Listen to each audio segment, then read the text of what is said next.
Hi, this is Marek from Tryb Solo. I have a small game here. I am holding it in my hand because otherwise you will not see it on the table. It's so small. The game is called For Northwood. It was released by Sidesroom Games, and thanks Sidesroom Games for sending it for review. And this is a solo trick-taking game, which is already quite unique. And this is a card game. In this game, you will try to unify the Northwood, the kingdom, by talking to different rulers and trying to convince them to your cause. So you will meet 8 rulers of the Northwood in each game, and you will talk to them, make a conversation, make a debate. So this is a peaceful game, no fighting or anything. This is a solo-only game, so it's a game for one player, and it uses the trick-taking mechanics well known from card games from centuries. The game is also very adorable. You have really cute animals. Now I will show you how to play this game, and then I will tell you what I think about For Northwood. This is For Northwood prepared for play. Here we have this small cute box that holds everything, a small box game. We have 2 rule books. One is the rule book with all the rules, of course, and the second one is a rule book with additional scenarios, achievements. I will talk about them a little later. At the top of the play area, you have 8 different regions with different queens and kings and rulers of Northwood. And your task is to visit different rulers of these areas and talk with them, make a debate, a conversation, and convince them to join your cause. Here you have 4 allies.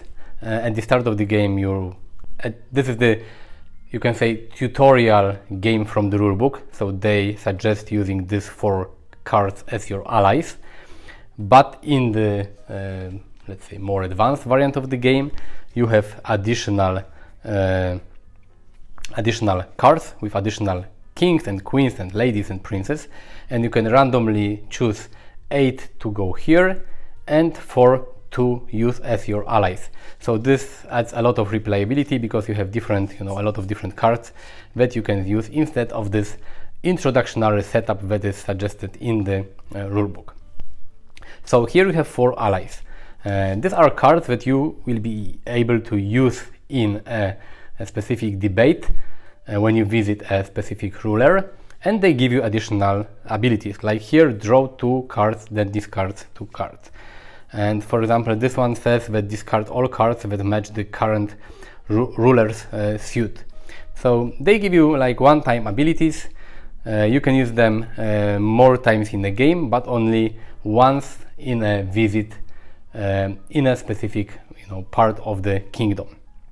Here is a deck of cards that you will use to perform different tricks to trigger different debates and discussions with the rulers. Here is also a card that doesn't fit on my here table that you will use to mark which ruler you are currently visiting. And how you play this game? First, you have to take 8 cards, 4, 5, 6, 7, 8, and this is your hand, starting hand. The number of cards is fixed, it's 8. Sometimes, thanks to the abilities of your allies, you will be able to draw more cards or discard some cards, but these are the cards you have. And you have to, this is a trick-taking game, so you will have to win different tricks. You have 4 suits: flowers, paws, leaves and eyes. And this is your hand. And now when you see which cards you have in your hand, you have to choose a different ruler that you will visit in this current round of the game. On each card, there is this number of tricks that you need to acquire to win in order to win the favor of the specific ruler. So for example, if we decide to go here, we will have to win exactly 4 tricks. Not less, not more, exactly 4. With all the cards that we have in our hand. Because when we will play this game and when we will draw cards from this deck and play cards from our hand, the whole visit to a specific ruler ends when either our deck is, our hand is empty, you have no more cards in your hand, or this deck here is empty. So when you already have 4 tricks, you cannot end your visit. You have to play longer until all your cards are gone, all the cards here are gone. So it is quite tricky to perform specific number of tricks, because sometimes you would like to lose specific tricks, sometimes you want to win tricks to acquire this specific number. But okay, how do you play this game? Let's say that we visit Queen of Ice here and we need 4 tricks. At the start of a turn, we can choose to activate any of our allies before we see a card from this deck.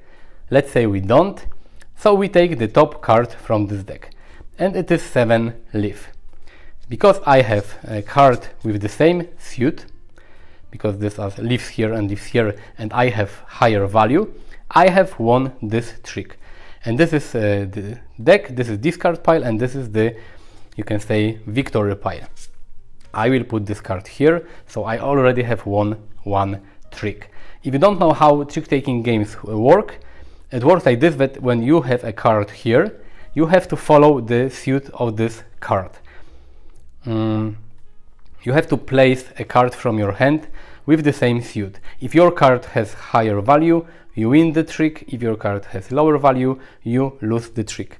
There is also this additional rule that there is always a trump suit, and this is the suit favored by a current ruler of this part of the kingdom. And for example, Queen of Ice, she's got the eye here. So ice, card with ice are trump color.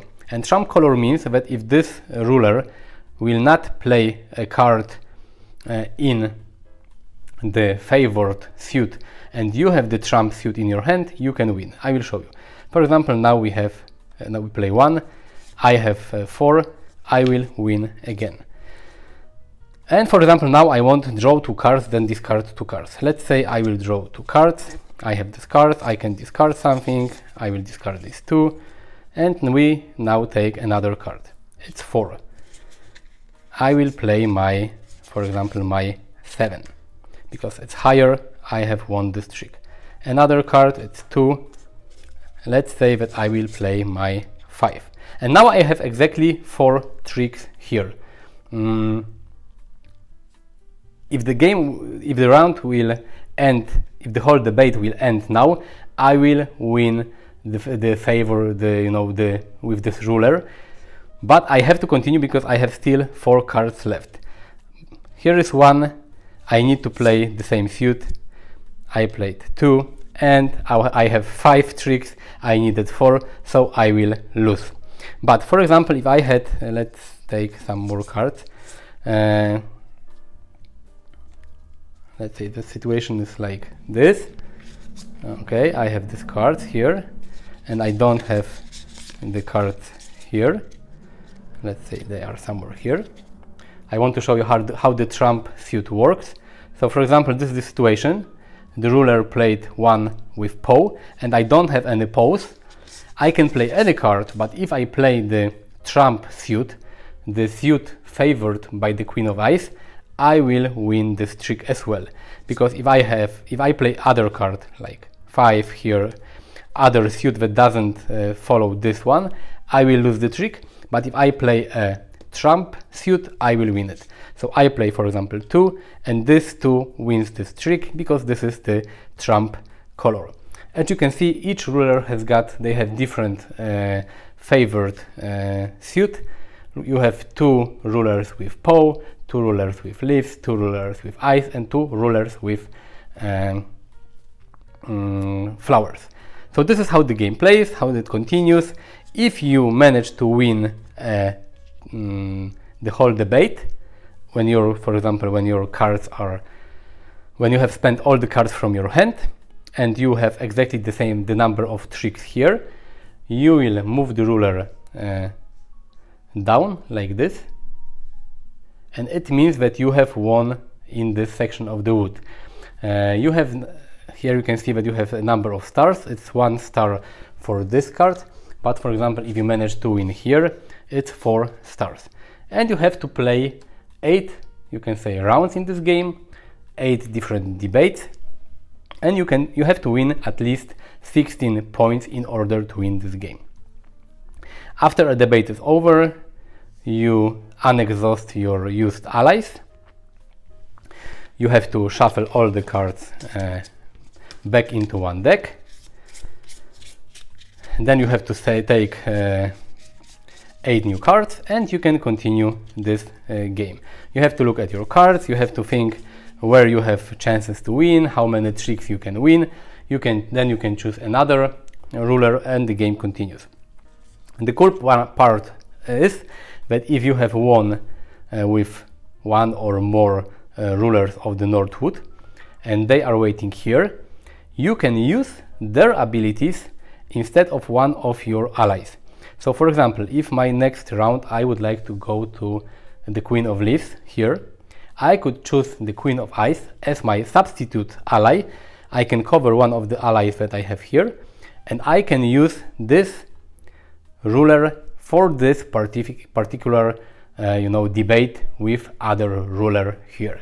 So if you manage to win with them, with the rulers at the top of the play area, you can use their abilities in future debates with other rulers. After the round is over, you have to discard this card and it will not be any longer in the game. But if you win with other ruler, you can again use the ruler in other debates. So this is a really cool game. The basic idea is quite simple because this is like trick-taking game. So you have to follow the suit of the card randomly drawn by the ruler. You have to play card with the same suit, or you have to play card. If you don't have the same suit, you can play the trump suit to win the trick as well, and the game continues. The cool part is that you need to acquire a specific number of tricks. So here, for example, you need 0 tricks, so you cannot win any trick when visiting this ruler. Here, for example, you need to win 7 tricks. So with 8 cards in your hand, you have to win 7 tricks. But of course, you have the allies and the rulers and their abilities to to help you with winning the game. In the rulebook, there is a specific number of points that you need to get. For example, you need 16 points to get a bronze medal, 18 points silver, and 20 points gold. 20 points means winning all the debates with every ruler in this game. If you think this is not enough, all the rulers with different abilities that are shuffled randomly and so on, you have a second booklet, the Noisier, and here you have 16 different scenarios that change the setup and rules of a game. So this is really cool. They tell you which allies to use.